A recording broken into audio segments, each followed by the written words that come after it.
வணக்க மக்களே, நாம் இந்த ஆரோக்கியமான பதிவில் நெல்லிக்காய் ஜூஸில் இருந்திருக்கக்கூடிய மருத்துவன்மைகள்லாம் என்னென்ன அப்படின்றத பற்றி பார்க்க போகிறோம். தமிழ் மொழியில் நெல்லிக்காய்க்கு நிறைய மருத்துவன்மைகள் இருக்குது. ஸோ குறிப்பாக பண்டைய தமிழ் இலக்கியங்களில் கூட நெல்லிக்கனியை பற்றிய பல குறிப்புகள் இருக்குது. அது மருத்துவ முறைகள்லையுமே சித்த ஆயுர்வேத மருத்துவத்தில் நிறைய நோய்களை தீர்ப்பதற்கு உதவிகரமாக இருக்குது அப்படின்றதுக்கான குறிப்புகளும் இருக்குது. அப்படிப்பட்ட அந்த நெல்லிக்காயை நம்ம தொடர்ந்து பார்த்தோம் அப்படின்னா நெல்லிக்காய் ஜூஸாக எடுத்துக்கொள்ளும் போது என்னென்ன மாதிரியான நன்மைகள் நமக்கு கிடைக்கப்பெறுது அப்படின்றத பற்றி ஒவ்வொன்றா தெளிவாக விளக்கமாக பார்க்க போகிறோம். அதை பற்றி பார்க்கறதுக்கு முன்னாடி இந்த வீடியோக்கு மட்டும் ஒரு லைக் கொடுத்துட்டு இந்த தகவலை உங்களுக்கு தெரிஞ்சவங்களுக்கும் ஷேர் பண்ணிடுங்க. ஏன்னா இது அவங்களுக்கும் பயனுள்ளதாக இருக்கக்கூடிய ஒரு ஆரோக்கியமான பதிவு தான். இது போன்ற அப்டேட்ஸ்கள் நீங்கள் தொடர்ந்து பார்க்கறதுக்கு நம்மளுடைய ஹெல்த் நியூஸ் தமிழ் சேனலை சப்ஸ்கிரைப் பண்ணிட்டு பக்கத்தில் இருக்கக்கூடிய பெல் பட்டனையும் கிளிக் பண்ணி ஆல் அப்படின்ற ஆப்ஷனையும் செட் பண்ணி வச்சுக்கிட்டீங்க அப்படின்னா நான் போடக்கூடிய எல்லா அப்டேட்ஸும் உங்களுக்கு நோட்டிஃபிகேஷனோட அடிக்கடி சேரும். சரிவாங்க மக்களே, இப்போ வீடியோக்குள்ள போயிடலாம். தலைமுடி பாதுகாப்போடு இருக்கிறதுக்கு நம்ம ஆரோக்கியமான முறையில் நெல்லிக்காய் ஜூஸ் எடுத்துக்கலாம். மனிதர்களினுடைய தலைமுடி முகத்திற்கு அழகான தோற்றத்தை தருவதோடு மட்டுமில்லாமல் உச்சந்தலையை வெப்பம் மற்றும் காயப்படுவது போன்றவற்றிலிருந்து பாதுகாக்கக்கூடிய கவசமாகவும் இருக்கு. தலைமுடிகள் ஆரோக்கியமாக இருக்கிறதுக்கு விட்டமின் சத்துக்கள் இருக்கக்கூடிய உணவுகளை தொடர்ந்து சாப்பிட வேண்டும். நெல்லிக்காய் ஜூஸை தொடர்ந்து நம்ம எடுத்துட்டு இருக்கோம் அப்படின்னா நமக்கு விட்டமின் சத்துக்கள் அனைத்துமே கிடைக்கப்பெற்று தலைமுடி ஆரோக்கியமாக வளர ஆரம்பிக்கும். இயற்கையான பளபளப்பு தன்மையெல்லாம் நெல்லிக்காய் ஜூஸ் தலைமுடிக்கு கொடுக்கும். பொடுகு, பேன் தொல்லை தலைமுடியில் ஏற்பட்டிருந்தாலும் அதை நீக்குவதற்கும் நெல்லிக்காய் ஜூஸ் உதவிகரமாக இருக்கும்.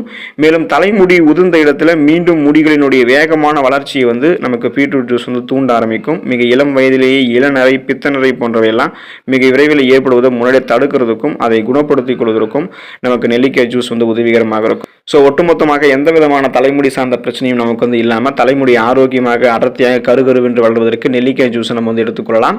உடல் எடை எந்த விதமான சைடு எஃபெக்ட்டுமே இல்லாமல் ஆரோக்கியமான முறையில் குறைக்கிறதுக்கு நெல்லிக்காய் ஜூஸை நம்ம எடுத்துக்கலாம். அனைவருமே தங்களுடைய வயது மற்றும் உயரத்துக்கு ஏற்ப தான் நம்மளுடைய உடல் எடை இருக்கணும் அப்படின்னு ஆசைப்படுவோம். ஸோ அந்த மாதிரி இருக்கிறதுக்கு ஆரோக்கியமாக இருக்கக்கூடிய உணவுகளை எடுத்துக்கணும். உடல் எடையை குறைக்க நினைக்கிறவங்கலாம் அவங்களுடைய உடல் எடையை சைடு எஃபெக்டே இல்லாமல் ஆரோக்கியமான முறையில் குறைக்கிறதுக்கு அருந்த வேண்டிய, அதாவது குடிக்க வேண்டிய ஒரு ட்ரிங்காக, ஒரு ஊட்டச்சத்து மிகுந்த ஒரு உணர்ச்சிகரமான ஒரு பானமாக இந்த நெல்லிக்காய் ஜூஸ் இருக்கும். நெல்லிக்காய் ஜூஸில் ஃபைபர் என்று சொல்லக்கூடிய நார் சத்துக்கள் இருக்கு. தொடர்ந்து நீங்கள் 20 to 30 மில்லி அளவு நெல்லிக்காய் ஜூஸ் குடித்தாலே போதும். அதில் இருக்கக்கூடிய அந்த நார் சத்து உங்களுடைய உணவில் இருக்கக்கூடிய கொழுப்புகள் உடலில் படிந்து எடை அதிகரிக்கிறத முன்னாடியே ஸ்டாப் பண்ணும். உங்களுடைய உடல் எடையும் சைடு எஃபெக்ட் இல்லாமல் ஆரோக்கியமான முறையில் குறைக்கும். உடலில் ஏற்கனவே இருக்கக்கூடிய அது அதிக கொழுப்புகளையும் கரைச்சி அந்த ஹை கொலஸ்ட்ரால்லாம் உங்களுக்கு கண்ட்ரோல் பண்ணி அந்த கொலஸ்ட்ரால் உங்களுடைய உடலுக்கு தேவையான ஆற்றலாக அது மாற்றிட்டு உடல் எடைய சைடு எஃபெக்ட் இல்லாமல் நெல்லிக்காய் ஜூஸ் உங்களுக்கு குறைச்சி தரும். ஸோ சைடு எஃபெக்ட் இல்லாமல் குறைச்சிக்கிறதுக்கு நெல்லிக்காய் ஜூஸ் நீங்கள் எடுத்துக்கலாம். எலும்புகள் வலிமை பெறுவதற்கு நெல்லிக்காய் ஜூஸ் எடுத்துக்கலாம். வளரக்கூடிய குழந்தைகள் ஆரம்பித்து இளைஞர்கள் தொடங்கி பெரியவர்கள் வரைக்கும் அனைவருக்குமே எலும்புகள் ரொம்ப ரொம்ப ஸ்ட்ராங்காக வலிமையாக இருக்க வேண்டியது அவசியம். அப்படி வலிமையான எலும்புகள் உருவாகுவதற்கு கால்சியம் போன்ற தாது சத்துக்கள் இருந்திருக்கக்கூடிய உணவுகளை அதிகமாக சாப்பிடணும். மேலை நாடுகள் நடத்தப்பட்ட மருத்துவ ஆய்வுகளில் நெல்லிக்காய் ஜூஸ் எடுத்துக்கொள்பவர்களுடைய உடலில் இருக்கக்கூடிய எலும்புகளில் ஆஸ்டியோகிளான்ஸ் எனப்படக்கூடிய செல்களினுடைய செயல்பாட்டை வெகுவாக அது குறைக்குதுன்னு கண்டுபிடிச்சிருக்காங்க. இந்த ஆஸ்டியோகிளான்ஸ் அப்படின்னு சொல்லக்கூடிய செல்கள் தான் எலும்புகள் வலுவிழந்து போவதற்கு ஒரு முக்கிய காரணமாக இருக்கு. மேலும் ஆர்த்தரைட்டிஸ் போன்ற எலும்பு சார்ந்த பிரச்சனைகள் ஏற்படக்கூடிய நோயாளிகளுக்கெல்லாம் நெல்லிக்காய் ஜூஸ் நம்ம கொடுத்தோம் அப்படின்னா அவங்களுடைய எலும்புகளில் ஏற்படக்கூடிய வலி மற்றும் வீக்கம் எல்லாம் வெகுவாக குறைந்திருக்கு அப்படின்னு கண்டுபிடிச்சிருக்காங்க. எனவே எலும்பு சார்ந்த பிரச்சனையான ஆஸ்டியோபோரோசிஸ், எலும்பு மெலிவு நோய், மூட்டு வலி, எலும்புருக்கி போன்ற எந்த விதமான பிரச்சனையும் இல்லாமல் எலும்பு ரொம்ப ரொம்ப ஸ்ட்ராங்காக வலிமை பெறுவதற்கு நெல்லிக்காய் ஜூஸ் எடுத்துக்கலாம். கண் பார்வை தெளிவு பெறுவதற்கு நெல்லிக்காய் ஜூஸ் எடுத்துக்கலாம். நமது முகத்தில் இருக்கக்கூடிய 2 கண்களினுடைய பார்வை திறனுமே நன்றாக கூர்மையாக இருக்க வேண்டியது மிகவும் அவசியம். கண்களுக்கு மிக அதிக அழுத்தம் தரக்கூடிய வகையிலான பணிகளை மேற்கொள்வதால எதிர்காலத்தில் நமக்கு கண்புரை, கண் அழுத்த நோய் ஏற்படுவதற்கான வாய்ப்புகள் அதிகரிக்குது. கண்களினுடைய ஆரோக்கியத்திற்கு சிறந்த இயற்கை உணவாக நெல்லிக்காய் ஜூஸ் இருக்கு. நெல்லிக்காய் ஜூஸ் தொடர்ந்து எடுத்துக்கொள்வர்களுக்கு கண்களில் இருக்கக்கூடிய கருவிழியினுடைய திசுக்களினுடைய வளர்ச்சி குறைபாடு அது ஏற்படுவது தடுக்கப்பட்டு கண்புரை ஏற்படுவதற்கான வாய்ப்புகள் உங்களுக்கு வெகுவாக குறைக்கப்படும். எனவே கண் பார்வையை ரொம்ப ரொம்ப கூர்மையாக நீங்கள் வைத்துக் கொள்ள வேண்டும் அப்படின்னாலும், கண்கள் சார்ந்த பலவிதமான பிரச்சனைகளை வராமல் தடுத்து நலமோடு இருக்கணும் அப்படின்னாலும் நீங்கள் கூர்மையான பார்வை பெறுவதற்கு நெல்லிக்காய் ஜூஸ் எடுத்துக்கலாம்.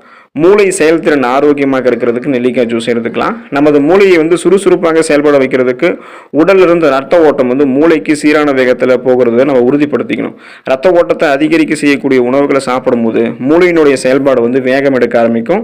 நெல்லிக்காய் ஜூஸ் நம்ம எடுத்துக்கொள்ளும் போது அந்த மாதிரி மூளையினுடைய செயல்பாடு திறன் வேகமாக இருக்கும். நெல்லிக்காய் ஜூஸ் நமது ரத்தத்தில் உருவாகக்கூடிய ஃப்ரீ ரேடிக்கல்ஸ் என்று சொல்லக்கூடிய தீங்கு விளைவிக்கக்கூடிய செல் பரவலினுடைய வளர்ச்சியை கட்டுப்படுத்தக்கூடிய ஆற்றல் இருக்கு. மூளைக்கு இதன் மூலமாக சீரான வேகத்தில் ரத்தம் செல்வதை நம்ம உறுதிப்படுத்திக்கலாம். தொடர்ந்து நெல்லிக்காய் ஜூஸ் எடுத்துட்டு இருக்கோம் அப்படின்னா சிறந்த மன ஒருமைப்பாடு நமக்கு இருக்கும். மேலும் நமது ஞாபக சக்தி அதிகரிக்கும். பார்க்கின்சன், அல்சைமர் போன்ற நரம்பியல் சார்ந்த ஞாபக மறதி நோய்கள் ஏற்படுவது குறைக்கப்படும். மேலும் மூளை வளர்ச்சி குன்றக்கூடிய ஆபத்தை எல்லாம் நம்ம என்ன பண்ணிக்கலாம்னா தடுத்துக் கொள்ளலாம், வராமலும் தடுத்துக்கலாம். அதே போல நமக்கு குணமும் படுத்திக்கலாம். ஸோ எதையுமே நம்ம எளிதில் கற்றுக்கொள்ளக்கூடிய திறன், கூர்மையான புத்தி போன்றவற்றை பெற்று ஒரு ஃபாஸ்ட் லேர்னரா ஞாபக சக்தி பெற்று நலமோடு இருக்கிறதுக்கெல்லாம், மூளை செயல்திறன் ஆரோக்கியமாக இருக்கிறதுக்கெல்லாம் நெல்லிக்காய் ஜூஸ் நம்ம எடுத்துக்கலாம். சுவாச நோய்கள் தீர்வதற்கு நெல்லிக்காய் ஜூஸ் எடுத்துக்கலாம்.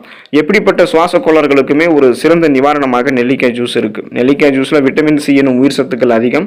ஸோ இந்த விட்டமின் சி எனும் உயிர் சத்துக்கள் நம்மளுடைய இம்யூன் பவரை இன்க்ரீஸ் பண்ணும். நம்மளுடைய நோய் எதிர்ப்பு சக்தி திறனை நெல்லிக்காய் ஜூஸ் நமக்கு அதிகப்படுத்துறதால நமக்கு இருக்கக்கூடிய சாதாரண பிரச்சனைகளான சளி, இருமல், காய்ச்சல் போன்ற பொதுவான நோய்களையுமே நம்ம குணப்படுத்திக்கலாம். சீசனா புதுசாக அட்டாக் ஆகக்கூடிய பாக்டீரியா, வைரஸ் போன்ற தொற்று வியாதிகளையும் எதிர்த்து போராடக்கூடிய ஆற்றல் நமக்கு கிடைக்கும். குறிப்பாக இந்த விட்டமின் சி எனும் உயிர் சத்து கிடைக்கிறதால தொற்று கிருமிகளால் ஏற்படக்கூடிய அந்த ஜலதோஷம், வறட்டு, இருமல் இதெல்லாமே வேகமாக குணமாயிடும். டிபி என்று சொல்லக்கூடிய அந்த டியூபர்குலோசிஸ், காச நோயால் பாதிக்கப்பட்டவர்கள், அடிக்கடி நெஞ்சு அடைத்துக் கொள்வது போன்ற உணர்வு ஏற்படுபவர்கள் தொடர்ந்து நெல்லிக்காய் ஜூஸ் குடிக்கும் போது வறட்டு, இருமல் போன்ற பிரச்சனைகள்லாம் குறைஞ்சி சீராக சுவாசிக்க ஆரம்பிச்சிருவாங்க. மேலும் நுரையீரலில் தங்கியிருக்கக்கூடிய எண்ணற்ற நச்சு கிருமிகள் மற்றும் அந்த ஆபத்தான கிருமிகளை அழித்து வெளியேற்றி உடல் இருந்து அந்த கழிவுகள் எல்லாத்தையும் வெளியேற்றக்கூடிய பணியை நெல்லிக்காய் ஜூஸ் செய்யும். இதனால சுவாச நோய்கள் நமக்கு தீர்ந்து போயிடும். ஆஸ்துமா போன்ற பிற பிரச்சனைகள் கூட நமக்கு வராது. சுவாசம் நமக்கு புத்துணர்ச்சியாக ஆரோக்கியமாக இருக்கும். இதய பாதிப்புகளை தடுப்பதற்கு நம்ம நெல்லிக்காய் ஜூஸ் எடுத்துக்கலாம். ஆஸ்திரோஸ்க்ளெரோசிஸ் எனப்படுவது நமது உடலில் இருக்கக்கூடிய நரம்புகள் மற்றும் ரத்த நாளங்களில் பார்த்தோம் அப்படின்னா அதிக கொழுப்பு படிந்து அந்த ரத்த நாளத்தில் சுலபமாக ரத்த ஓட்டம் செல்வதை குறைத்து இதய பாதிப்புகளை ஏற்படுத்தக்கூடிய ஒரு நோயாக இந்த ஆஸ்திரோஸ்க்ளெரோசிஸ் அப்படின்னு சொல்லக்கூடிய நோய் பார்க்கப்படுது. ஸோ இந்த மாதிரி நோய் இருக்கிறவங்க நெல்லிக்காய் ஜூஸ் எடுத்துக்கிட்டாங்க அப்படின்னா நெல்லிக்காய் ஜூஸில் இருக்கக்கூடிய ஆன்டி ஆக்சிடென்ட்கள், அமினோ அமிலங்கள் மற்றும் கரையக்கூடிய பெக்டின் அப்படின்னு சொல்லக்கூடிய இந்த நார் சத்து, இந்த வேதிப்பொருள் எல்லாமே இது அதிகமாக இருக்கிறதால இது நமது உடலில் இருக்கக்கூடிய ரத்தத்தில் அந்த ரத்த நாளங்களில் இருக்கக்கூடிய தேவையற்ற கெட்ட கொலஸ்ட்ரால்களை படியறதை தடுத்துரும். அப்போ கெட்ட கொலஸ்ட்ரால் நம்ம குறைத்து கொண்டு நல்ல கொலஸ்ட்ரால்கள் மட்டும் இதயத்திற்கு வளமான அளவில் வைத்துக் கொள்வதால் இதயத்திற்கு ரத்த நாளங்களில் செல்லக்கூடிய ரத்த ஓட்டம் எப்போதுமே சீராக இருக்கும். அப்போதான் ரத்த ஓட்டம் எல்லாம் எதுவும் இல்லாத இருக்கிறதால மாரடைப்பு, பக்கவாதம் போன்ற எந்த விதமான இதயம் சார்ந்த பிரச்சனையும் இல்லாமல் நம்ம நலமோடு இருக்கலாம். இதயம் சம்பந்தமான பாதிப்புகள் ஏற்படாமல் முன்னாடியே தடுக்கிறதுக்கும் அந்த பிரச்சனையை நம்ம குணப்படுத்திக் கொள்வதற்கும் நம்ம நம்மளுடைய உணவுகளில் நெல்லிக்காய் ஜூஸ் எடுத்துக்கலாம். தோல் சுருக்கம் நீங்கி போவதற்கு நெல்லிக்காய் ஜூஸ் எடுத்துக்கலாம். சர்மம் ஆரோக்கியமாக இருக்கும். அப்பதான் நம்ம நெல்லிக்காய் ஜூஸ் எடுத்துக்கொள்ளும் போது சர்மம் நமக்கு ரொம்ப ரொம்ப பிரைட்டாக தெரிய ஆரம்பிக்கும். சர்ம நலத்திற்கு சிறந்த ஒரு இயற்கை பானமாக நெல்லிக்காய் ஜூஸ் இருக்கு. நெல்லிக்காய் ஜூஸை தொடர்ந்து நம்ம எடுத்துக்கொள்ளும் போது ஒரு 50 மில்லி அளவுக்கு நம்ம எடுத்துக்கிட்டோம் அப்படின்னா ரத்தத்தில் இருக்கக்கூடிய நச்சுக்கள் அனைத்துமே வெளியேறி தோலில் ஏற்படக்கூடிய அந்த ட்ரைனஸ், அந்த வறட்சி தன்மையெல்லாம் நீங்கும். சரும பளபளப்பு தன்மை இன்னும் கூட ஆரம்பிக்கும். மேலும் முகப்பொரு பிரச்சனை இருக்கிறவங்களுக்கெல்லாம் அந்த முகப்பொரு ஏற்படாமலும் நெல்லிக்காய் ஜூஸும் தடுக்கிறதோடு தோல் சுருக்கங்களையும் நீக்கி முகத்திற்கு இளமையான தோற்றத்தையும் கொடுக்கும். தோல் செல்கள் மாற்றமடைவதால் ஏற்படக்கூடிய வெண்குஷ்டம் எனப்படக்கூடிய அந்த தோல் வெளுத்தல் குறைபாடு ஏற்படாமல் பாதுகாக்கிறதால் நெல்லிக்காய் ஜூஸ் சிறப்பாக செயல்பட ஆரம்பிக்கும். ஸோ அதான் குறிப்பாக சொல்லணும்னா தோல் சுருக்கங்கள் எதுவும் இல்லாமல் மின்னக்கூடிய பளபளப்பான மிருதுவான சர்மம் கிடைப்பதற்கெல்லாம் நம்ம நெல்லிக்காய் ஜூஸ் எடுத்துக்கொள்ளலாம். ஸோ நெல்லிக்காய் ஜூஸ் ஒரு ஊட்டச்சத்து மிகுந்த பானமாக இருக்கு. நெல்லிக்காய் ஜூஸ் அதிக ஊட்டச்சத்து மிகுந்தக்கூடிய ஒரு பானமாக இருக்கிறதால இதுக்கு காரணம் நெல்லிக்காய் ஜூஸ் கூடிய ஊட்டச்சத்துக்கள் தான். விட்டமின்கள், ஃபைபர் என்று சொல்லக்கூடிய நார்சத்து, sodium, potassium, phosphorus, calcium, magnesium, folate, niacin, amino அமிலங்கள், தயாமின் போன்ற உடலுக்கு தேவையான பல அத்தியாவசியமான சத்துக்கள் நெல்லிக்காய் ஜூஸ் நிறைந்திருக்கு. தொடர்ந்து தினமும் சிறிதளவு நெல்லிக்காய் ஜூஸ் எடுத்துக்கொள்ளும் போது இந்த நிறைய மருத்துவ நன்மைகள் உங்களுக்கு கிடைக்கப்பெற்று உடல் அதிக சுறுசுறுப்போடு இயங்கும். நோய் எதிர்ப்பு சக்தியும் உங்களுக்கு அதிகரிக்கப்படும். எனவே நெல்லிக்காய் ஜூஸ் எடுத்துக்கொண்டு அதை நலமோடு வாழுங்க. அடுத்த ஆரோக்கியமான பதிவில் மறக்காம சந்திப்போம். நன்றி மக்களே.